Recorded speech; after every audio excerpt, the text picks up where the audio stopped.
성도님들 평안하십니까? 오늘은 민수기 7장을 묵상하며 은혜를 나눕시다. 이스라엘 백성들은 이 출애굽한 지 2년째가 되는 해인 기원전 1445년 1월 1일에 드디어 성막을 완공, 봉헌하고 1월 14일에 유월절을 지내고 2월 1일에 인구 조사를 실시하고 2월 20일에 약속의 땅으로 출발합니다.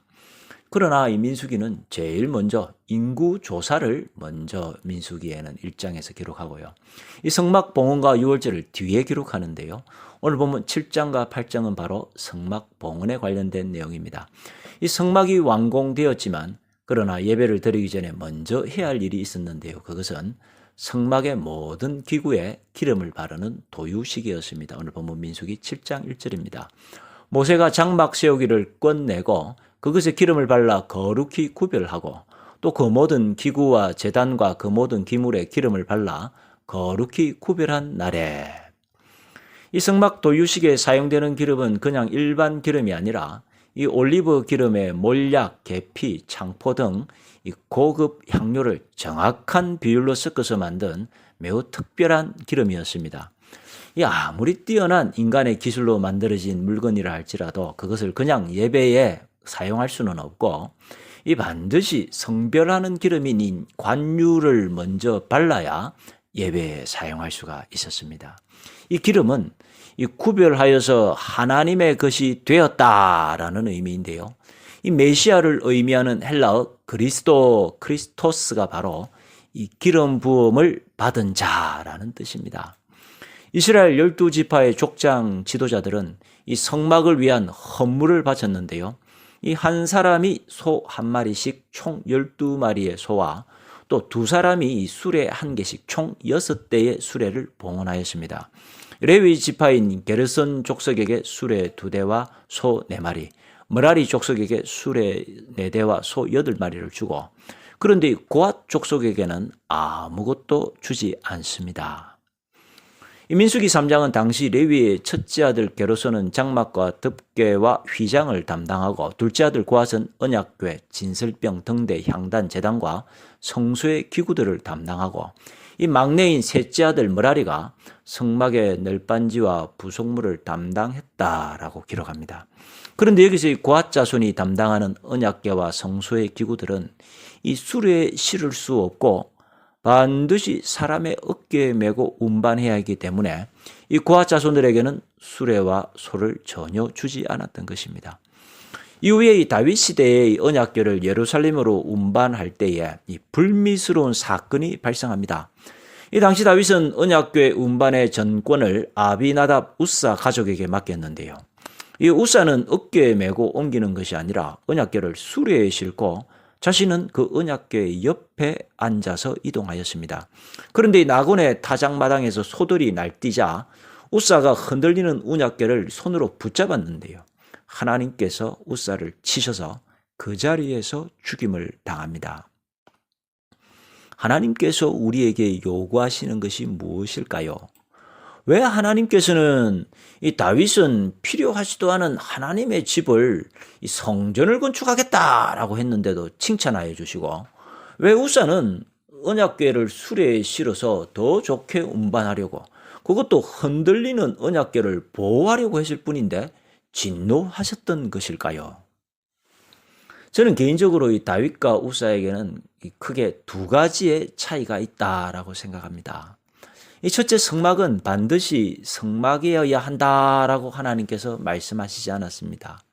이 성막보다 더 좋은 집, 성전이 필요하다고 하나님께서 말씀하신 적도 없지만 또 반대로 성전은 안 된다라고 말씀하시지도 않았습니다. 사실 성막은 집이 아니라 이 텐트로 계속 이동하는 광야 생활에서 필요한 것이었고 이 약속의 땅으로 온 후에는 더 이상 텐트가 아니라 집이 필요한 상황이었습니다. 그러나 언약궤는 이 구체적으로 고리에 꿰는 채를 만들고 어깨에 메어서 운반하라고 이 출애굽기 25장, 민수기 7장, 신명기 10장에서 구체적으로 기록하고 있습니다. 즉 언약궤는 움직일 때뿐만 아니라 언약궤를 들어 올리고 놓을 때에도 이 직접 손으로 만져서는 결코 안 되고 이 고리에 꿰인 채를 이용하여서 들고 내려야 했기 때문에 이 언약궤를 만지는 것은 결코 있을 수 없는 일이었습니다. 이 둘째로 하나님은 겉모습이 아니라 우리의 중심을 보십니다. 다윗의 마음과 우사의 마음은 정반대였습니다.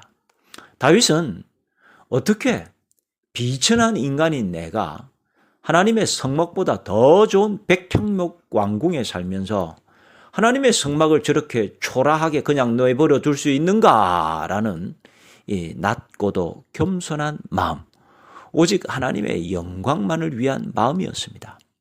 그러나 우사는 결코 함부로 보거나 만질 수도 없는 언약궤 옆에 앉아서 마치 자신이 하나님을 보호하는 것처럼 보였습니다.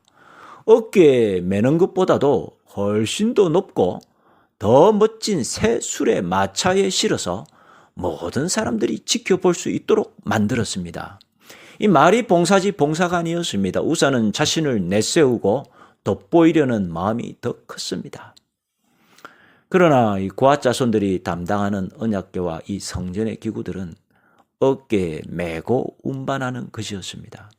그래서 고아 자손들은 이 수레도 소도 아무것도 받지 못했고 이 심지어 성막의 기구들을 직접 보거나 만져서도 안 됩니다. 이처럼 고아 자손들의 이 임무는 비록 쉬운 일도 아니고 화려한 일도 아니었지만 그러나 성막에서 가장 핵심적이고도 가장 중요한 언약궤와 기구들을 담당하는 임무였습니다. 우리 예수님께서도 그랬습니다. 우리 예수님께서 이 땅에 오신 목적은 멋지고 화려하게 부귀영화를 누리는 것이 아니라 십자가에서 죽으시기 위함이었습니다.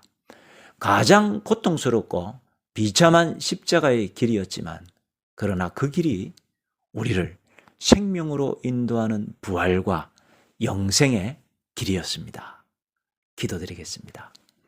사랑과 은혜가 풍성하신 하나님 아버지, 이스라엘 백성들이 시내산에서 성막을 만들고 성막과 기구들의 관유 기름을 발랐던 것처럼 주님, 우리도 우리의 힘과 능력이 아니라 오직 성령의 기름 부음으로 십자가의 능력으로 살게 하여 주옵소서. 언약궤를 수레에 실어서 운반하는 것이 아니라 어깨에 메고 한 걸음 한 걸음 움직이는 것처럼 주님, 우리도 겸손한 마음으로 말씀에 순종하면서 날마다 한 걸음 한 걸음 십자가의 은혜로 나아가는 삶으로 인도하여 주옵소서. 예수님 이름으로 기도드립니다. 아멘.